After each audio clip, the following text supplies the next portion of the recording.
Good morning, Bucknutters. It is Tuesday, February 2nd, 2016. I am Dan Rubin. This is the Bucknuts Morning 5. Joined today by the one and only Duane Long, as we are less than 24 hours from National Signing Day. Kind of like Christmas around here at Bucknuts. Where's your brain at, Duane? How are you feeling these days as we head for the big day? Oh, I can't wipe the grin off my face. Things keep getting better. You know, we're hearing the right things from most of these guys. You know, I did not expect Hamlin. I thought he was going to stay home. I didn't understand all the anticipation about that one, but everything's it's going great. Top 5 class for sure. Who knows? Top 3 probably. So it's things are good. We got a mild winter underway, so the world's a good place. That's true. Punxsutawney Phil for every. I know this is you tuned in to hear up-to-minute recruiting content, but let's get things out of the way first. It is Groundhog Day.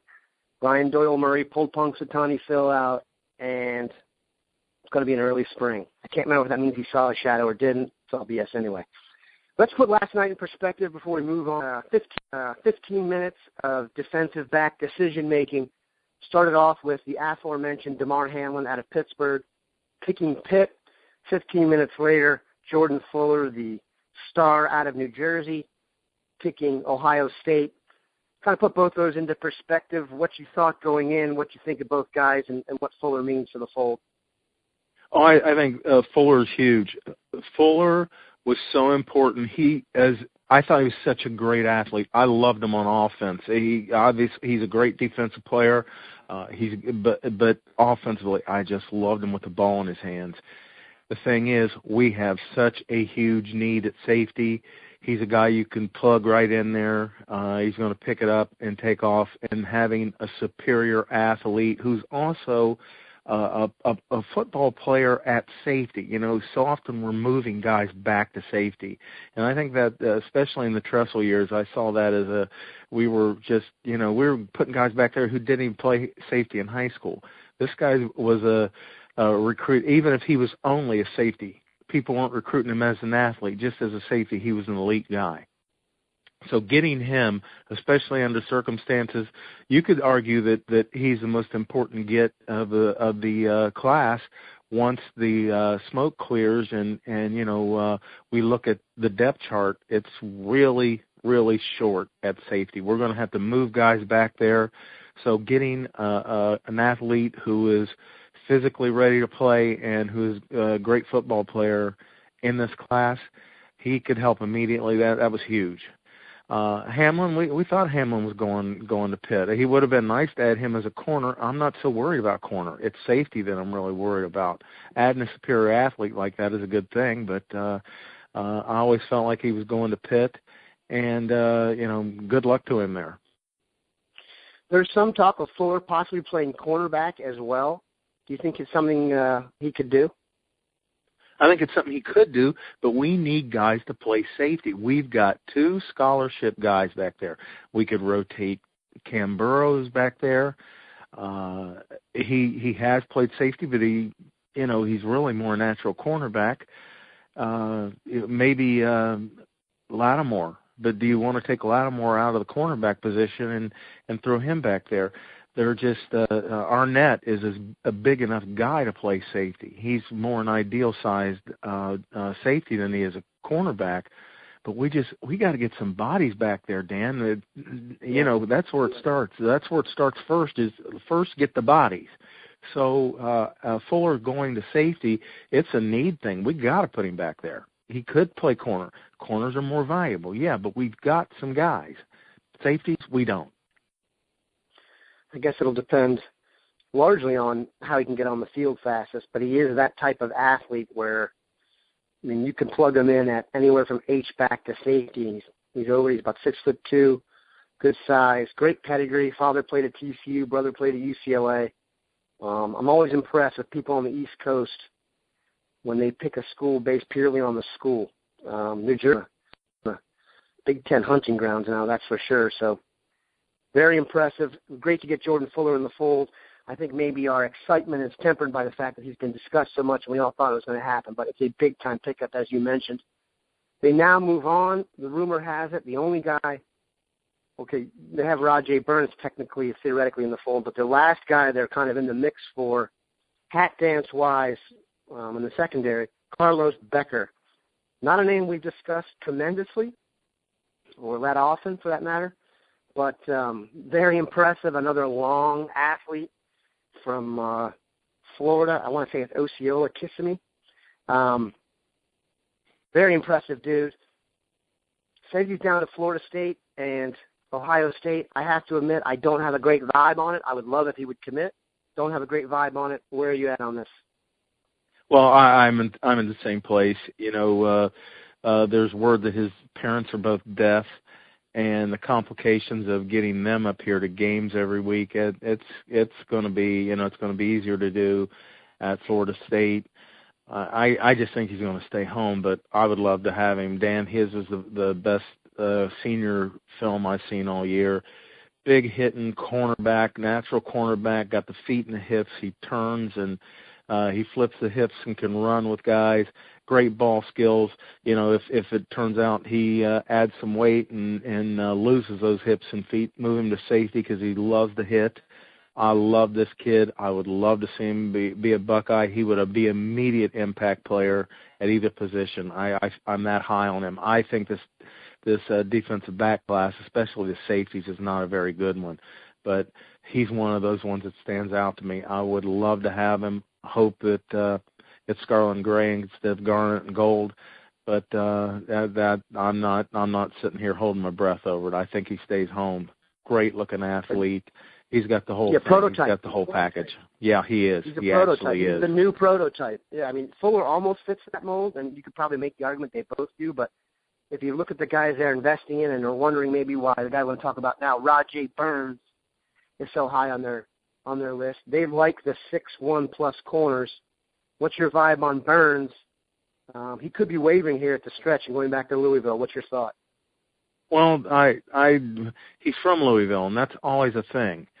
I think he wants to come to Ohio State. I bet he's getting all kinds of pressure to stay home. I'm going to do. I saw his film. I liked him.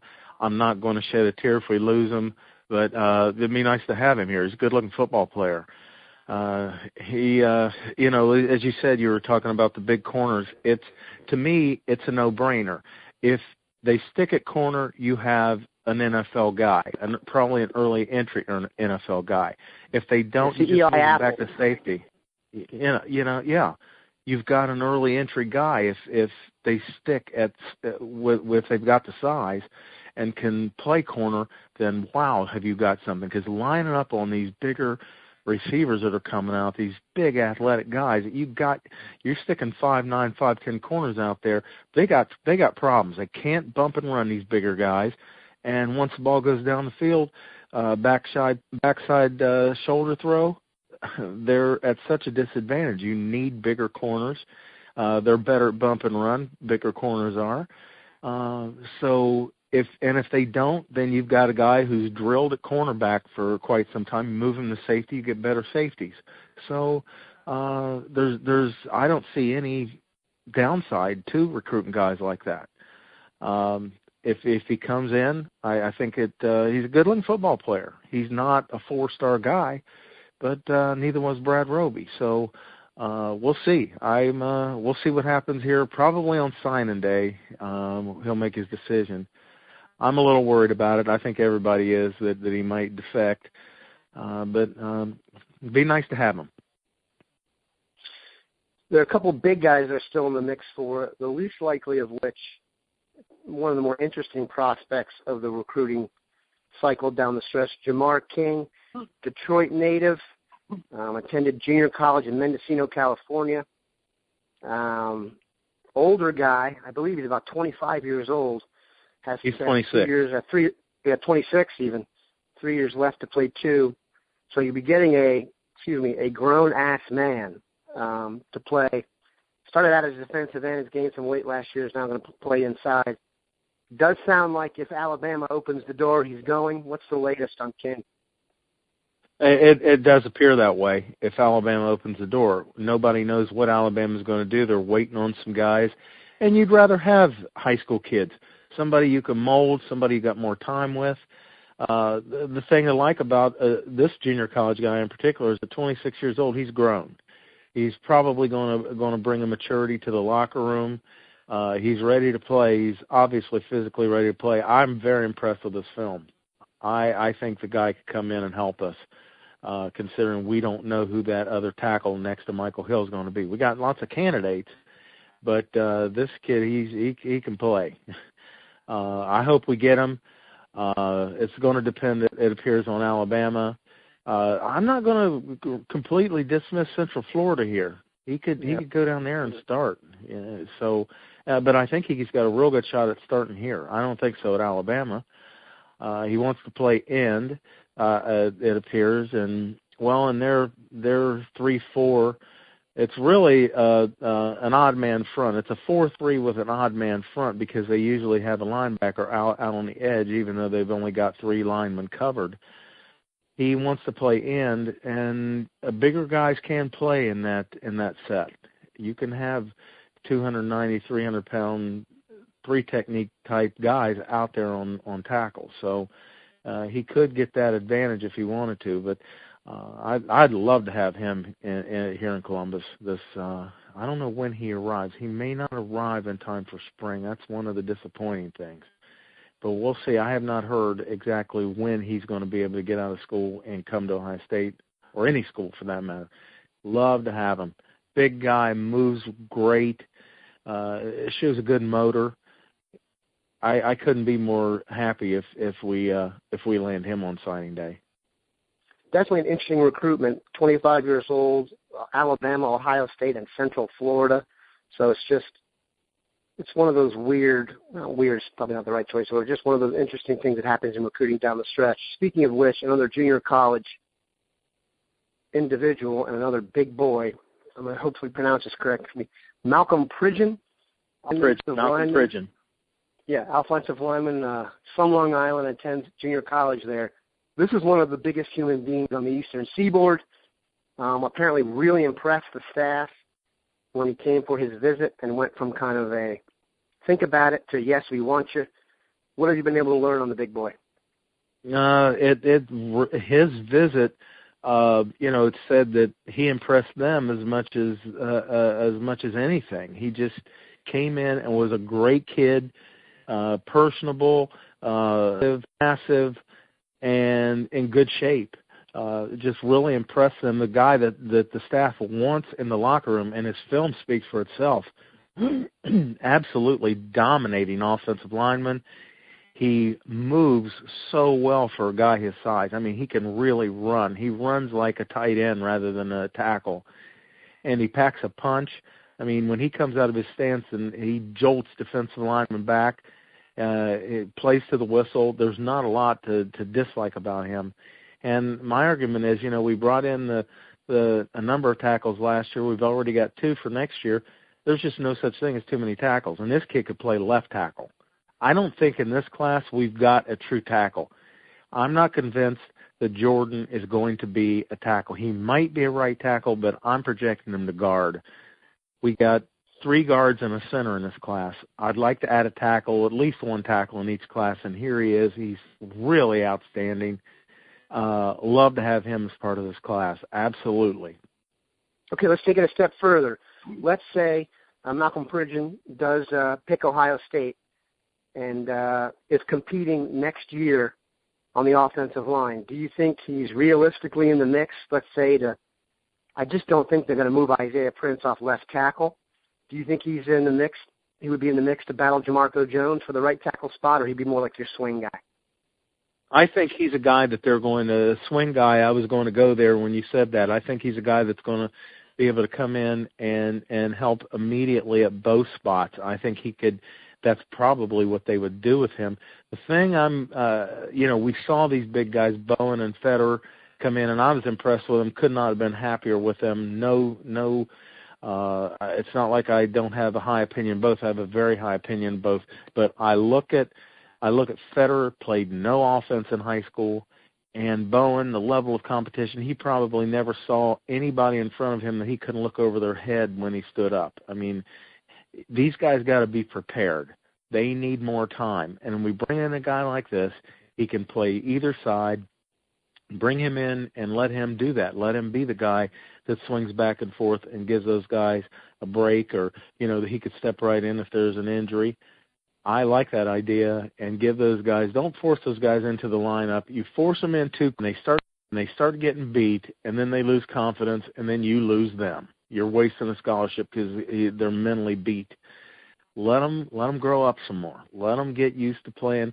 I mean, Federer never played offense before, and now he's gonna have to try to deal with the Ohio State defensive ends coming off the edge in practice. That'll help him, but not in a game. It's going to blow his confidence. So let's let those guys mature at a proper rate. Look how long we've had Jamarco Jones sitting. Offensive linemen come along later. They physically come along later. And so often they have never played against big-time athletes on the other side of the line. Let's let them mature.